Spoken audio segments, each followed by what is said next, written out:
No way, that's impossible. We're living together. You just need to sign the divorce papers. Good luck with your poor life.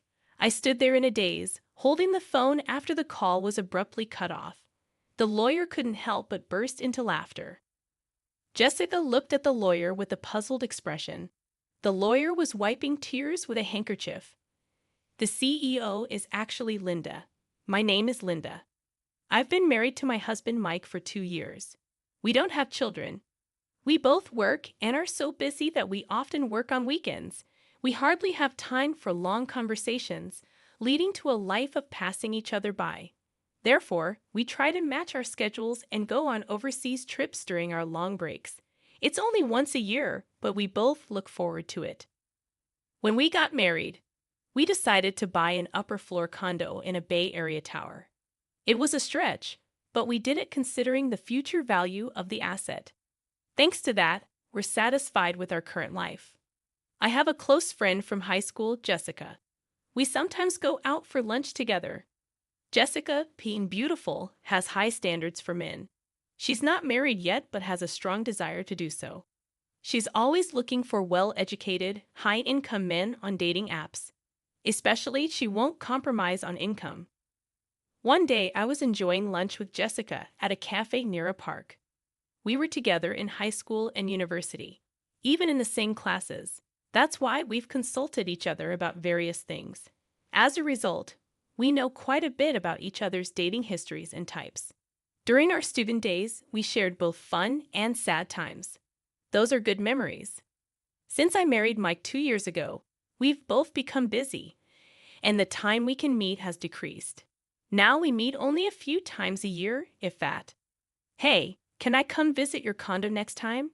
Jessica suddenly asked me. Jessica had never been to my place before. Then on the weekend, Jessica came over to my place. I could sense her amazement even through the intercom at the entrance. Jessica kept saying, "This is amazing." The moment I opened the front door, Jessica looked impressed. "Wow, this place is like a mansion, and that elevator ride up was so long." I chose a spacious upper-floor condo because it was a once-in-a-lifetime purchase without compromising. It's even more spacious than a house. It's beautiful, really incredible. Jessica looked around the house, turning her head in every direction. Great location and an upper floor in a high-rise like this must have cost a pretty fortune. Jessica asked with a sly smile. Yeah, it's what you'd call a $1 million condominium. It's got great security too. Look here. Jessica cut me off, reacting only to the term $1 million condominium. Right? It must be over $1 million. Your husband must be making a lot, she said, eyes wide with astonishment. That was so like Jessica. She's always had high standards for men, especially regarding their income. Mike's salary is quite high for his age, I guess, I said vaguely. I felt it was tacky to be too explicit. Huh. She had a look that seemed to have some ulterior motive. Jessica said, "Can I use your bathroom?" and left the living room. I told Jessica where the bathroom was and then started preparing tea in the kitchen. Concerned about Jessica, who was taking a while to return, I was about to head to the bathroom when Jessica came back. Just replying to an email. Jessica doesn't usually make excuses like that. I felt a slight sense of unease while enjoying the cookies Jessica brought as a gift and having tea. She asked, "Can I stay till evening?" She apparently wanted to greet Mike. Indeed, it had been since our wedding that Jessica last saw Mike. It's not unnatural for her to want to see him. I decided to check with Mike just in case. Mike happily agreed. I might finish work early, he replied in an email. I assured Jessica that it was okay, and then I began preparing dinner. Jessica was initially engrossed in her smartphone, but eventually stood up and headed to the bathroom again. Unaware of the prolonged absence while cooking, I noticed when Jessica returned, she was wearing a necklace that seemed oddly familiar. It was mine. Staring at the necklace, Jessica flashed an embarrassed smile. How do I look? Does it suit me? She posed like a model. Stunned, I observed as Jessica started laughing, saying, "Oh, come on. I'm just kidding. I just found it and thought it was cute." It must have been super expensive, right? A premium piece for sure. She rambled like a child trying to justify her actions, labeling it a gift for Mike. Wow, he must be really wealthy to afford something like this. Jessica sighed. However, the necklace was stored in the closet in the bedroom. Jessica must have pretended to go to the bathroom and instead went to the bedroom, peeking into the closet. That's what it seemed like. I couldn't believe her actions, but I didn't want to come off as petty, so I emphasized that it was a precious item. Taking advantage of my lack of reprimand, Jessica made an outrageous request. Can I borrow this necklace for a while? I've got a date with a doctor I met on a dating app, and I want to wear it for that, please, she pleaded, joining her hands together as if praying. Reluctantly, I decided to lend it to her, emphasizing the need for careful handling, as it was a gift for Mike. As soon as Jessica knew she could borrow it, she smiled and began caressing the necklace. Of course, I understand she seemed to pay no mind to my words. When I finished the meal prep, I pretended to go to the bathroom to check the bedroom. Sure enough, the closet in the bedroom and the chest beside the bed weren't fully closed. Jessica must have opened every drawer and door she could find. There were fingerprints on the jewelry, watches, and precious metals. Jessica might have touched things, but probably didn't intend to borrow them. The shoes seemed to have been forced on, and the heels were misshapen. This was clearly going too far. Returning to the living room, I confronted Jessica. You touched various things in the bedroom, didn't you? The shoes were misshaped, and there were fingerprints on the watch. Rather than appearing remorseful, Jessica puffed out her cheeks a bit. Please don't do that again, she said. Jessica returned to her normal expression and apologized, saying sorry. Not wanting to dwell on this and risk straining our friendship, I decided to just lightly laugh it off. That's when Mike came home, holding a box of cake. Mike and Jessica saw each other for the first time since our wedding. It was awkward at first, but they gradually warmed up to each other, making for a lively dinner. By the time we ate the cake Mike brought, they were chatting like good friends. While I was clearing the dishes and washing up, they were laughing together. My boss is terrible, right? I envy Mike's subordinates. Mike was grinning, eyes crinkling with laughter. That's not true. I was a bit bothered by Jessica casually touching Mike. But at the time, I thought it was better than them being distant. After all, Mike wasn't the type of man Jessica usually goes out with. About a month after Jessica's visit, Mike's behavior started to change. He spent more time on his smartphone, which he usually didn't do much. He often seemed distracted when I talked to him and asked me to repeat myself. He always carried the phone with him, even taking it to the bathroom. It was an obvious change, and it seemed I had become a cheated-on wife. Contemplating checking Mike's phone, I hesitated to even touch it. Conversations between Mike and me at home became increasingly rare, and he started working on weekends much more. Mike was hardly ever at home on weekends, and while we barely saw each other on weekdays originally, now not seeing each other on weekends too felt like living separately within the same house. Moreover, we started sleeping in separate bedrooms under the pretext of his tiredness. Vaguely considering divorce or separation, I stumbled upon divorce papers on the living room table one day. Upon closer inspection, Mike had already signed them. Though I had suspected it, actually seeing it still shook me. With trembling hands, I called Mike, questioning him about the unexpected discovery. I just got home and saw it on the table. What does this mean exactly? I inquired, hoping for clarification. Mike's response struck me hard. It's what it looks like. I want a divorce, he declared, leaving me stunned. Pressing him for a proper reason, Mike dropped the bombshell. I've fallen in love with someone else. It's not an affair. I'm serious.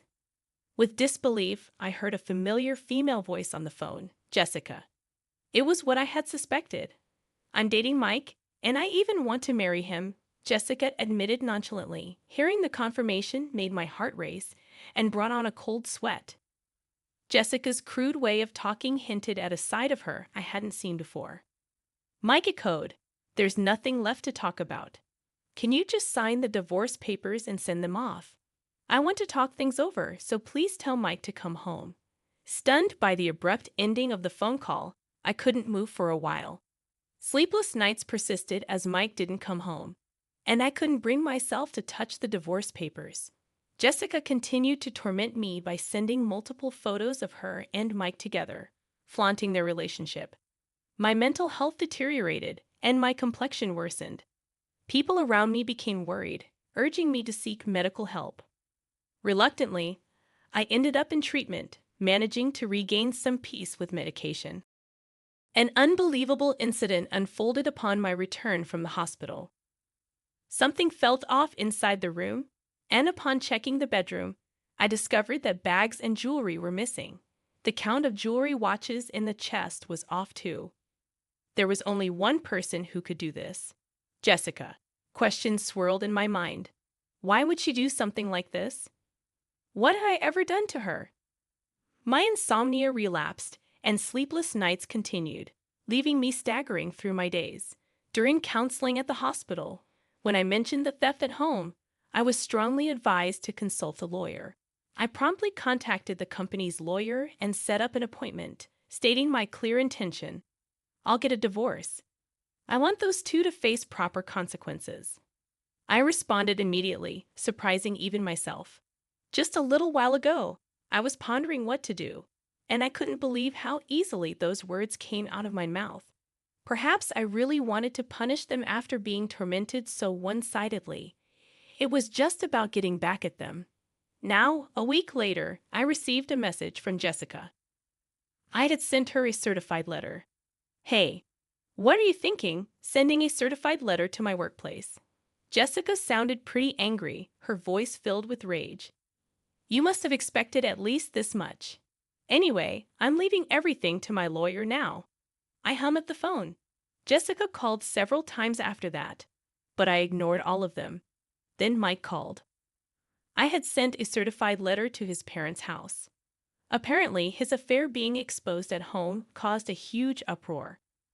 I wanted to burst out laughing at his self-inflicted predicament, but managed to restrain myself. Feeling that leaving it all to the lawyer wouldn't be enough to calm my feelings, I decided to confront them both. I would denounce them thoroughly on the spot. The lawyer arranged the date and time, and we decided to have the discussion at the law office. A few days later, the two reluctantly showed up at the law office. I thought they would bring their own lawyer, but it seemed they came alone. Jessica stormed into the office, flinging the door open. Mike followed, looking uncomfortable. Finally, we meet, you coward. Jessica made no effort to hide her anger, but Mike stepped forward, trying to calm her down. Well, you've been running away all this time. Our wedding's been delayed because of you. Jessica looked like she might throw her bag at me any moment, and Mike was desperately trying to hold her back as I watched them with a pitiful feeling. The lawyer nodded at me. Please calm down. If any violence or abusive language occurs, we will immediately call the police. Understood. The mention of the police made Jessica stiffen. With the lawyer's intervention, Jessica and Mike took their seats, becoming calmer. We sat across from each other at the office table, ready to start the discussion. Mike, you're seeking a divorce, correct? Jessica was sitting hotly, while Mike slumped, looking small. We'd agreed to the divorce. However, since your relationship is adultery, we will ask for alimony. Is there any significance to this? Mike's face clouded over. I'll agree to the divorce, but once the alimony is paid, don't contact us ever. I quietly nodded in agreement, and Jessica looked displeased, maybe expecting more resistance from me. When the lawyer began discussing the alimony amount, Jessica snapped. I said any amount is fine. We have plenty of money. Jessica sat arrogantly with her arms crossed. The lawyer looked at her with interest, saying, Oh yes, didn't he research? Mike is the president of a jewelry company with a yearly revenue of $2 billion. Mike looked up frantically, trying to restrain Jessica's arm. Jessica, her face flushed, continued excitedly. Alimony for an affair is nothing to us. I'll even give a proper share of the property. Mike was trying hard to calm her down. Jessica shook off his hand and continued, "You can barely make ends meet on your salary, right?" She scoffed with a laugh. The lawyer burst into uncontrollable laughter. Jessica looked at him with a puzzled expression, and the lawyer wiped tears with a handkerchief. "Actually, the president is Linda." Jessica was dumbstruck, her mouth hanging open. Mike hung his head, his body trembling slightly. "Mike is just an ordinary employee with no position at Linda's company. I am Linda's corporate lawyer." Jessica started laughing loudly. "What are you talking about? Are you really a lawyer? Can lawyers lie?" The lawyer calmly replied, "Why not ask Mike next to you if what I said is a lie?" Mike, meanwhile, just bit his lip, looking down. Growing more anxious, Jessica grabbed Mike's arms and began shaking him.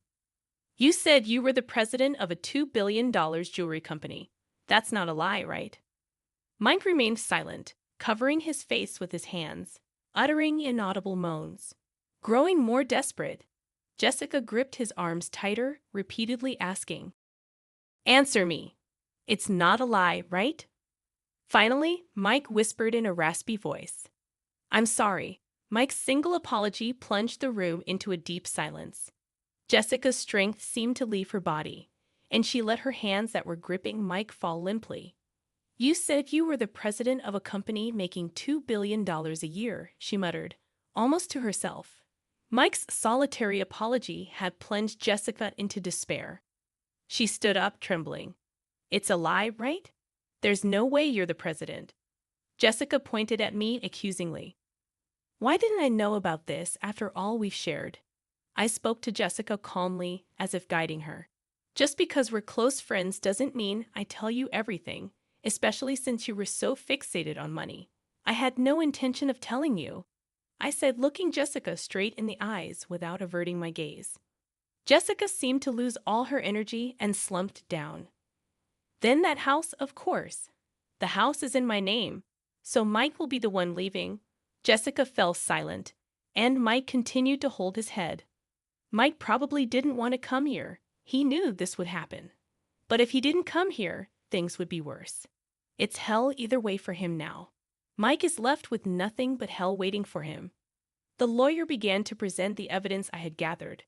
First, the photos of Mike and Jessica together, the photos sent to my phone, now printed. The lawyer placed an IC recorder on the table and played the recorded conversation. "Why would you send something like this?" "I just wanted to share our happiness with you." Jessica's voice filled the room, while Mike seemed to be holding back tears. "Hey, still clinging to the past. I want to divorce quickly." "I know what you're clinging to. It's Mike's income. He's the president of a $2 billion jewelry company, right?" "You hid it because you thought I might take it." Jessica, perhaps embarrassed, covered her face with her hands. "Hurry up a divorce and leave that condo. It'll be mine soon. Too bad Mike didn't come back to you. I'll give you as much alimony as you want." "Poor thing, your aim was the money, not Mike." "I'm speechless at how you've been deceived, Mike." Mike and Jessica fell silent.